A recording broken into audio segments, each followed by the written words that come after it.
అంత శక్తి పోతన గారి యొక్క కవనంలో ఎలా వచ్చింది అంటే, పోతన గారు జన్మతః గొప్ప శైవుడు.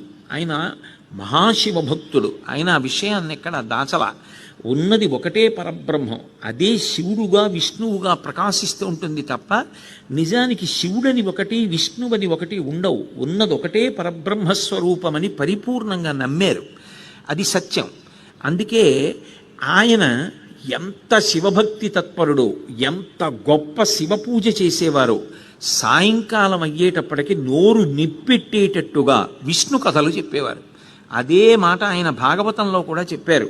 చేతులారంగ శివుని పూజింపడేని, నోరు నవ్వంగ హరికీర్తి నుడువడేని, దయయు సత్యంబు లోనుగా తలపడేని, కలుగనీటికి తల్లుల కడుపు చేటు అన్నారు. పొద్దున్న చేతులార అంటే ఎంతో సంతోషంగా శివపూజ చెయ్యగలగాలి.